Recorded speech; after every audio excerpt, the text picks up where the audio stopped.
Hello BookTube. Today I'm going to be doing the top 10 Star Trek tag, the original series version. This tag was created by Steve Donahue in celebration of Summer of Trek, a BookTube reading event created by Rivenet Reads, in which participants read Star Trek pastiche fiction over the summer. The 10 prompts are inspired by Steve's top 10 episodes from the original Star Trek series. So let's get going. Hopefully there won't be any issues. I have tried to make this tag several times today. Well, so far this is my third attempt, but yesterday was about 4 or 5 before I gave up. So let's hope this one will work.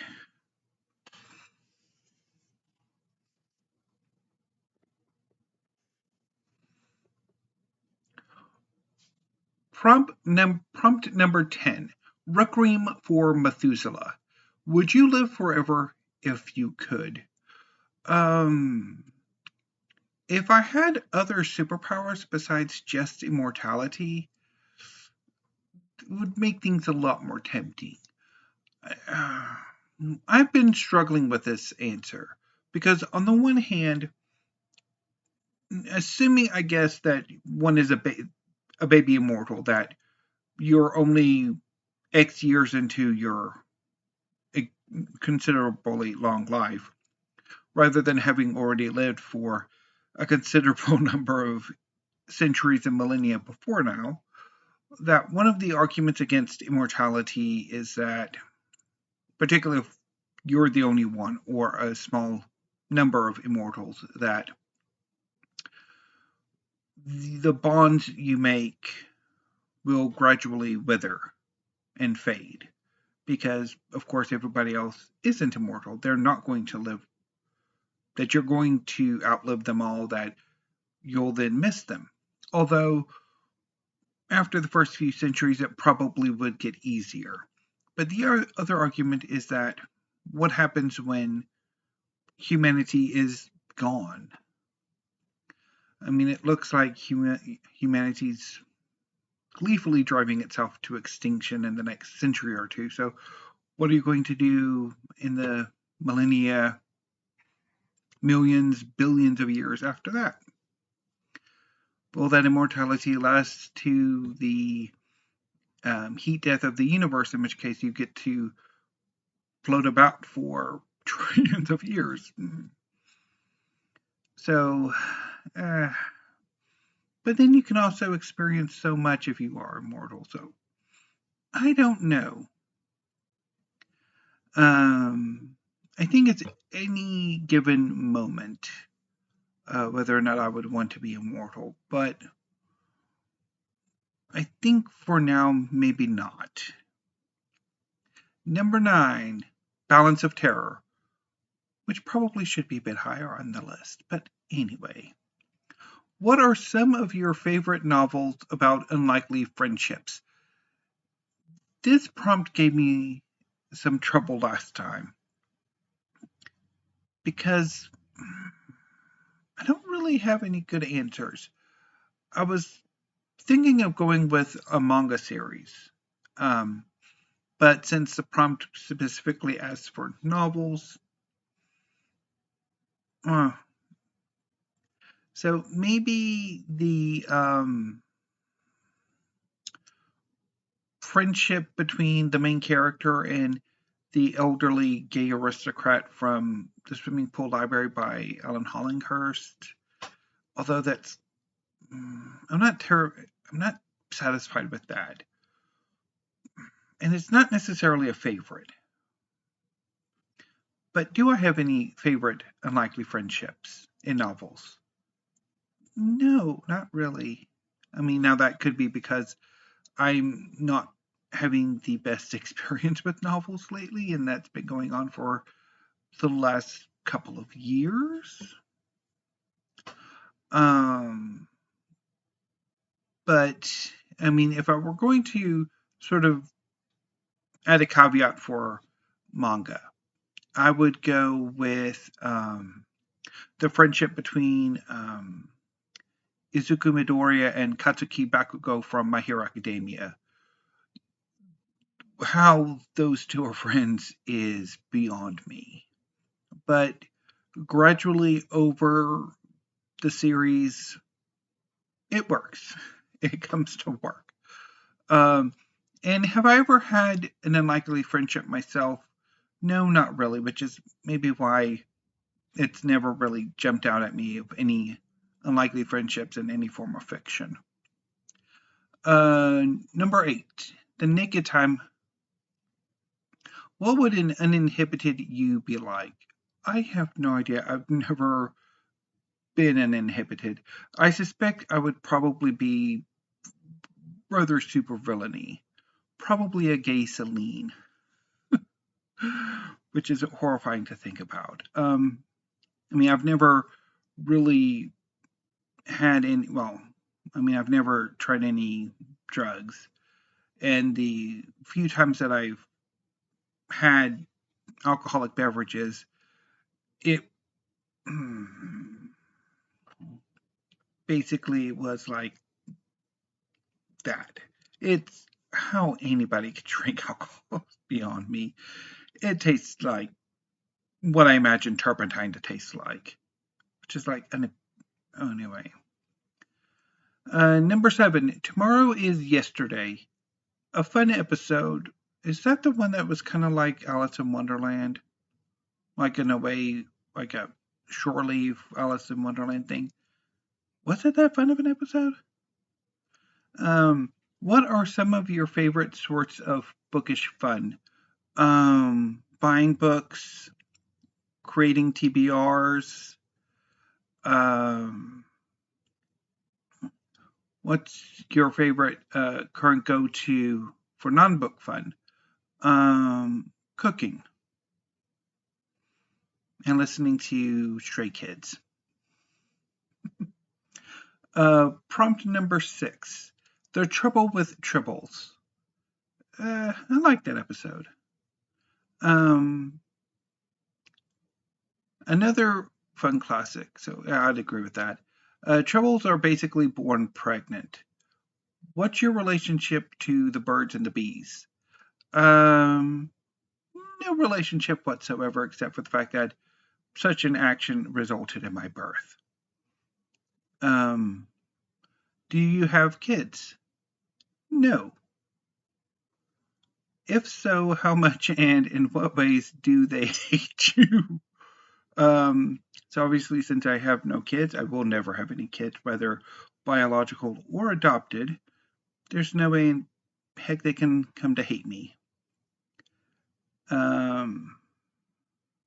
You'd have to ask my brother and sister on those questions. Number 5, the Galileo 7. What's the most desperate long odds gamble you've ever taken?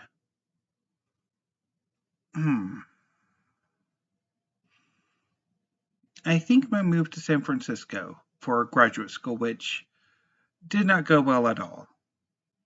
Number 4, Amok Time. An episode that ends with a knockdown fight. Do you have any experience in unarmed combat? And have you ever been in a fight as an adult? So I have no experience with unarmed combat. And I have been in a fight once with my brother, and it was about over 20 years ago. And I don't quite remember what it was about, but it was probably a petty, stupid thing. And number 3, This Side of Paradise. More inhibitions being stripped away. Have you ever walked out of paradise? If so, do you ever regret it? Well, I've never been in paradise, so I've never been able to walk out of it because, quite frankly, I've never really enjoyed anywhere.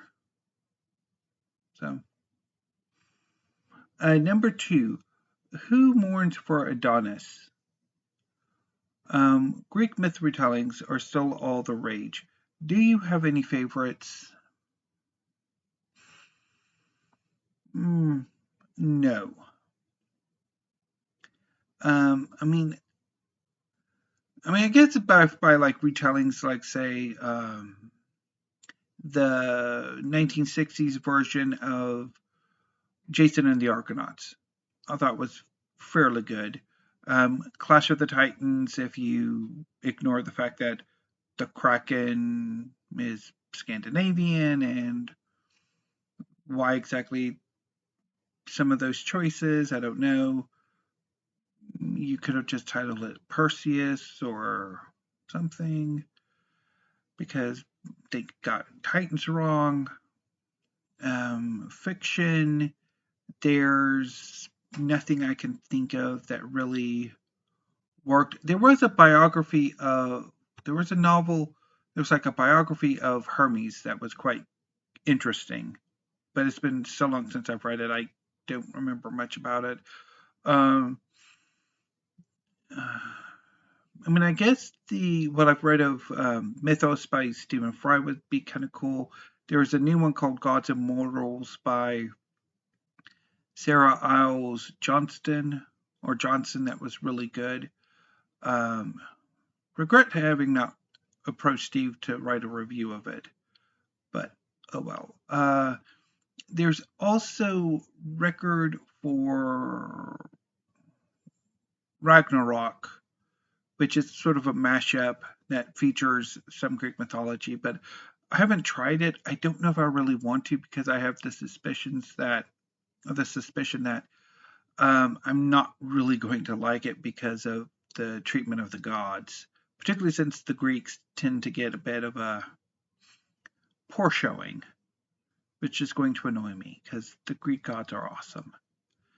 And number one, The City on the Edge of Forever. What is the best book you've read this year?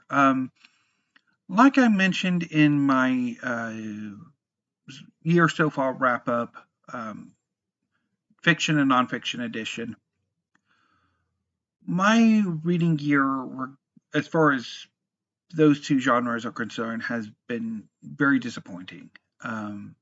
If we're talking about manga, it's been a gangbuster year. I have loved so much of what I've read, manga related. But when it comes to the fiction and the nonfiction, it's really been disappointing.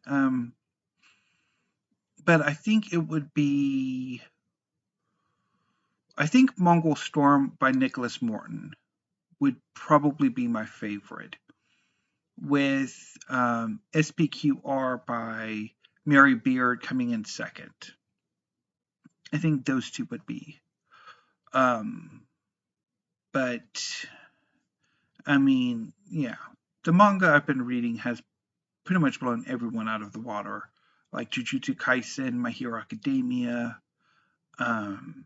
my continuation of Toliban Hanako-kun and Eden Zero, my massive reread of Fairy Tail, the latest volumes, as far as I'm concerned, of the Seven Deadly Sins have been really good.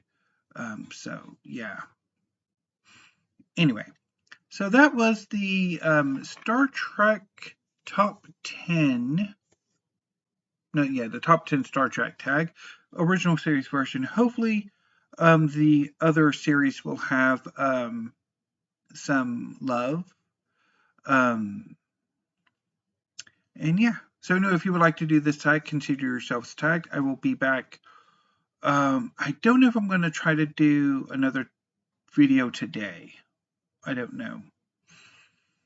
I was hoping I could do like videos every day this week and then do a slew on Friday because there are quite a few I want to do on Friday. But the video I wanted to do on Monday did not work out at all. It was I was going to ask for recommendations for a few authors, one of whom is going to be new to me, and 4 who I'm thinking of giving second chances to. But it didn't quite work out. Yesterday I tried to do this tag and it didn't work out. So fortunately, this time it worked. So yeah.